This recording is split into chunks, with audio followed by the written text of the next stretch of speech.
In this video, we are going to learn printf and scanf statement in C language. ठीक है, C language में printf statement और scanf statement का use क्या है और कहाँ पर इसको यूज़ करना चाहिए।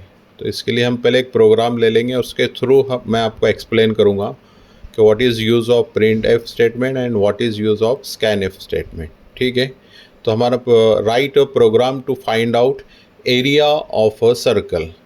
आपको क्या करना है, एक प्रोग्राम राइट करना है एरिया ऑफ अ सर्कल का।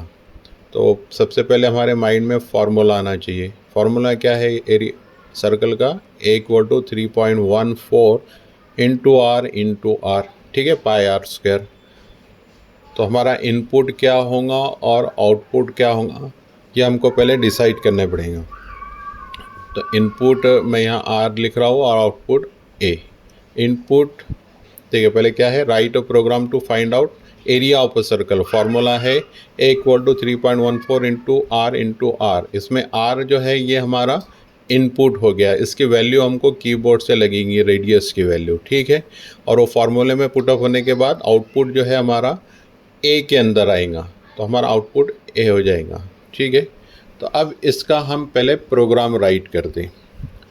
प्रोग्राम में पहला हमारा स्टेटमेंट हम राइट करते, use of printf and scanf statement. ठीक है, ये हमने एक रिमार्क दे दिया इसके अंदर। इसके बाद main begin float a, r printf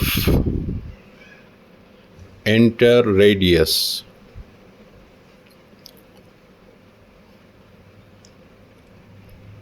/t semicolon scanf in double quote %f and r semicolon = 3.14 into r semicolon printf area = %f double quote complete a semicolon. चलो हमने ये प्रोग्राम जो है ये राइट कर लिया। ठीक है, अब मैं आपको ये एक्सप्लेन करूँगा। सबसे पहला जो लाइन है इसके अंदर हमने क्या लिखा है, ये रिमार्क है। रिमार्क मतलब जो भी आप प्रोग्राम लिख रहे हैं वो प्रोग्राम का हेडिंग आपको ऊपर राइट कर देना है। सेकंड है मेन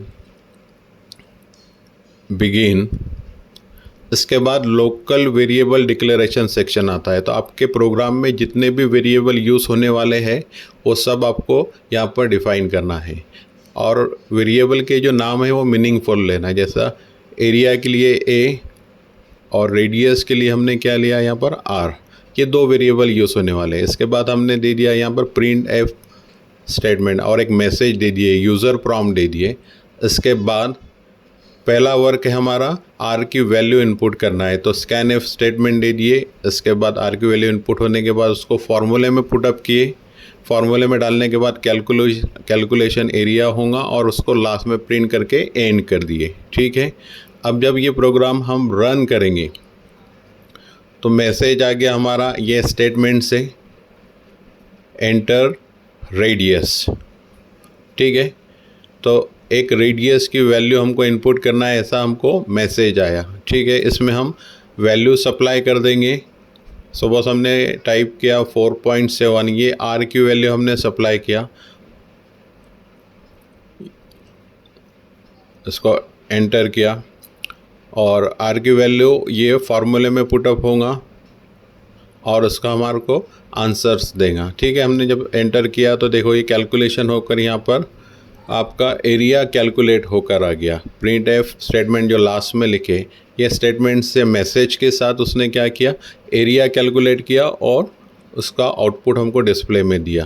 ठीक है, इसको एक बार और रन करते ये प्रोग्राम को, मैसेज आ गया एंटर रेडियस की वैल्यू हमको यहाँ पर सप्लाई करना है। फॉर एग्जांपल 2.9 हमने सप्लाई किया और एंटर किया, तो कैलकुलेशन होने के बाद एरिया ये आउटपुट में आ गया। ठीक है, तो ये printf स्टेटमेंट से ये एंटर रेडियस ये मैसेज आ गया। ठीक है, इसके बाद स्कैन एफ स्टेटमेंट से आर की वैल्यू जो है ये हमने इनपुट की है और वो असाइन हो जाती है आर को। और नेक्स्ट है उसको हमने फिर क्या किया, आर की वैल्यू मिलने के बाद फॉर्मूले में पुट अप किया और लास्ट में उसको हमने प्रिंट कर दिया। तो इस टाइप से वो लास्ट में आपको आउटपुट जो है ये स्क्रीन के ऊपर देगा। ठीक है, हर स्कैन एफ स्टेटमेंट के ऊपर आपको प्रिंट एफ स्टेटमेंट लिखना मस्ट है। ये हमारा यूज़र डिफाइंड प्रॉम्प्ट है। अगर ये नहीं डालते और प्रोग्राम फिर रन करते हम, तो देखो यहाँ पर एक ब्लैंक कर्सर आपको दिख रहा है, यानी आपको एक्चुअल क्या इनपुट करना है ये आपको उसके अंदर आपको समझ में ही नहीं आएगा। मतलब यूज़र को ये समझ में नहीं आएगा कि एक्चुअल इनपुट क्या करना है। इसलिए हम क्या करते हैं, हर स्कैन एप स्टेटमेंट के ऊपर एक प्रिंट एप स्टेटमेंट दे देते हैं, जिससे ये समझ में आएगा कि एक्चुअल आपको इनपुट क्या करना है कीबोर्ड से। ठीक है, यहाँ पर एंटर रेडियस है आपका। अब देखिए रन किए तो मैसेज सेमी कॉलन यहाँ पर रह गया, देखो इसको सेमी कॉलन दीजिए, अदरवाइज उसने एरर दिया। सेमी कॉलन के बाद फिर रन किए तो मैसेज आ गया आपका एंटर रेडियस। ठीक है, अब यहाँ पर हम अगर /t जो है हमने दिए थे एस्केप सीक्वेंस कैरेक्टर है ना, /t/n, अब रन करो तो क्या होगा, यहाँ पर एंटर रेडियस के बाद 8 कैरेक्टर जो है कर्सर आपका आगे जो है वो वेट करेगा कोई वैल्यू इनपुट करने के लिए। इसलिए हम /t हर प्रिंट एफ स्टेटमेंट के बाद /t दे देते। ठीक है, फ्लोट हमने डेटा टाइप लिया, इसलिए इसका कन्वर्जन स्पेसिफिकेशन हमने इसके पहले भी देखे %f हमको देना रहता है। तो यहाँ कन्वर्जन स्पेसिफिकेशन दोनों वेरिएबल के लिए r और a के लिए हमने जो है ये %f लिए। तो और प्रिंट एफ स्टेटमेंट जो है ये हर स्कैन एफ स्टेटमेंट के ऊपर देना मस्ट है, कंपलसरी है, जिससे यूज़र को समझ में आता है कि एक्चुअल आपको क्या इनपुट करना है। और सेकंड उसमें प्रिंट एफ का यूज़ क्या देखे हमने कि ये मैसेज के साथ कन्वर्जन स्पेसिफिकेशन देने पर वेरिएबल की वैल्यू जो है ये भी इनपुट करता है। ठीक है, और scanf statement is use to input data through keyboard.